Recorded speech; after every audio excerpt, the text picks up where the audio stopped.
When I started trading, I blew probably around 50 accounts. And that's not because I was trading a lot of money. I was putting in $100 every time and I would lose. At that point, it just feels like you're putting money into a gambling app, losing it and redepositing it the next time your Eagles play. Now, this video is going to be designed to show you guys exactly where I was, how I got past that losing point, and was able to become a profitable six-figure trader by the end of it. So I sat there and I really thought about it, and I wanted to condense this video to make sure it wasn't too long, and I came up with 3 of the most important topics that I think can help you improve your trading. So if you're where I was and you were losing a lot of money, or you just weren't a good trader in general, this video should help you out a lot. So the first key that we're going to be going over is actually building a system. Now, everyone will tell you to have a system, but not everyone will tell you how to make one. I have a separate video going over my trading system. It'll be one of the links in the description, so you can go watch it and it'll help you out. But for building an actual system, you need to have some parameters for yourself. What's your risk? What's your take profit? What are you willing to lose on a consistent basis? Now, the reason I say on a consistent basis is because a lot of people watching this video, they're watching it because you've been losing over and over and over again. So this video is meant for you. You know, you're on a losing streak, red every month, red every day, red every week. And the way you get out of that is actually by minimizing your losses and slowly shifting to a green day. So the way you do that is you look at your account size, say it's like $1,000 and you're losing $200 every day. It's going to take you 1 week to blow through that entirely. Now, if you limit your losses to $50 to $100 and you say, hey, once I'm down $50, once I'm down $100, I'm done for the day, and you give yourself a max loss, you're going to prolong that period that it's going to take you to blow your account. In that period, you're going to be able to improve and you're going to be able to get better and overall just become a better trader before you blow your account. So building a system really starts at seeing where you are as a trader, how much you're losing, minimizing those losses by giving yourself a hard stop loss on the day. Say you lose $200 a day, you minimize it by half and you max loss every day. If you lose $100, you're done for the day, and then you're going to journal, back test, or come back the next day. That's the way to do it. That's the first step you need to take. And the next step in actually building the system is the actual strategy. Now, strategy, don't do support and resistance. Now, I'm tired of saying, oh, if you do support and resistance, that's fine. Don't do support and resistance. Don't do chart patterns. Don't do trend lines. Don't do anything that's a retail pattern. Now, the market isn't based off of if candle makes this pattern, bankers are going to short it. No, that's not how it works. The market's based off of the algorithms that value the buyers and sellers and see how the market is going to react at a certain price. If you're a newer trader, don't even go through the hassle of learning from beginner strategies. Go straight to the advanced. Learn order flow. You can learn smart money concepts if you want, but I recommend order flow since it's really hard. And if you learn it early on, you're going to be better off. And then once you have a set strategy that you know how to use, then set up rules for yourself. When you're going to take the trade, what times you're going to take the trade, what's your max loss. If you lose 2 trades in a row, you're calling it a day. Things like that. So for me, if I lose 2 trades in a row in a day, I'm done for the day. My max loss on the day is $1,500. If I'm up more than $3,000 on the day, I'm usually just going to call it a day. Not that it's a profit goal of mine, but if I'm over 3,000, I'm just going to stop actively looking at the charts. And I usually only trade the morning session, meaning from 9:30 a.m. to around 12. Even before that, I usually stop at 11:30. Don't take trades during lunch, and if an A+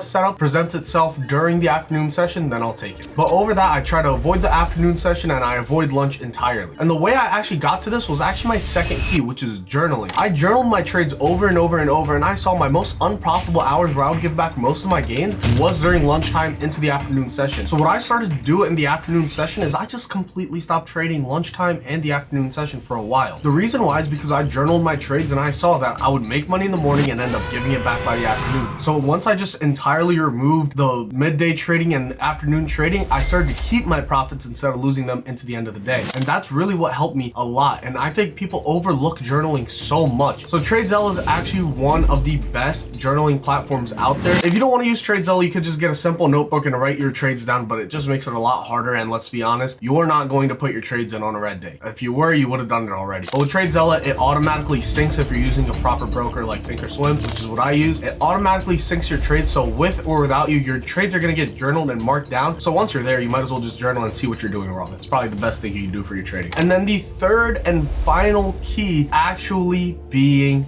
patient. Now, patience in and of itself is an edge. So if you're not a patient trader, if you're constantly seeing people take trades and then you feel left out and you need to take a trade, and you see people making money and you feel left out, you need to make money, that means you're not going to make it. You need to be extremely patient when it comes to trading, because trading is like hunting for prey. Trading is like being a sniper. You have to be super precise and you have to have a lot of patience. When a sniper is sitting there and he's looking and waiting for his target, he's not sitting there just taking shots randomly. He's waiting for his target to get lined into a scope, and then he holds his breath, waits for the perfect timing and with absolute precision fires the shot, gets the kill. That's how you need to be as a trader. You need to wait for your trade to line up into your scope, be aligned with your system, and then once it is perfectly ready to be executed on, that's when you take the trade, and then you follow strict parameters and you profit over time. That's how it's done. If you're just out here and you're just shooting everywhere and you're missing everything, you're gonna get killed. You're gonna lose. That's just how war is. That's how trading is. And I know it's kind of wild that I'm comparing trading and war, but it's the first analogy I thought of, and I think it's a pretty good analogy to help you understand how severe your mistakes can actually be when it comes to trading. You can blow your account. And if you're watching this video, you've blown an account. That means you need to be taking what I'd say super serious. The rules that come with success in trading are very simple. It's not about what you make, it's about what you keep. So you need to have a withdrawal plan every single month or week. So a lot of people, they'll make $1,000, they're turning into 2,000, and instead of withdrawing that 1,000 they put in, they're gonna be like, oh, I turned it into 1,000, 2,000, I can turn this into 4,000. That's not how it works. There's been plenty of times where you should have withdrawn your money, but then you ended up blowing it because you start to consider it a cushion inside of your account. Here's the rules about having a cushion when it comes to trading. And once you make a certain amount of money and you withdraw it and it's in your bank, you're gonna be less likely to be clumsy and risk it because you're gonna have to dig into your stash that's in your bank account and then redeposit it. Whereas if you keep it in your brokerage, you lose it, you're just gonna think, oh, it's whatever, it's just profits I'm playing with. No, it's not profits you're playing with. It's the money that you earned. That's such a dumb way of thinking about it. Once you make a profit at the end of every week, take out at least 50% of what you made, put it in the bank account, put it into savings, put it into your long-term port, but do not keep it in your account because I promise you, you're going to get greedy and you're going to treat it as just play money and you're going to lose it. So when it comes down to trading, always remember a penny saved is a penny earned, because a lot of traders, what they end up doing is they run their accounts up and then they have one bad losing day that takes out all their gains and they start back from square one, and that's when they realize, oh, I should have taken my money out. I should have. The money isn't yours until it's out of your broker and inside of your bank account. If you guys ever watched The Wolf of Wall Street, you remember Matthew McConaughey saying, it's a fugazi, it's a fugazi, because the money isn't real until you take it out of the markets. And make sure you don't fall victim to what these market makers are trying to get you to do. Take the money out, save the money, invest it long-term in your ports if you want, but don't keep it in your trading account. And that's where most people fail. But if you guys enjoyed this video, make sure you guys subscribe, drop a like, and comment what you think I should make a video on next, because I've been trading for 4 years and I have a lot of great stories and lessons that I can teach you guys that I think will help you out for completely free. And if you want to live trade with me every single day, you can join my Discord. It'll be the first link in the bio, and that's where I go live every day from 9:30 to 11:30, and then we host daily classes as well. So if you feel like this video helped you, check that out, because I think that will be even more of a help. Without further ado, I'll see you guys in the next video.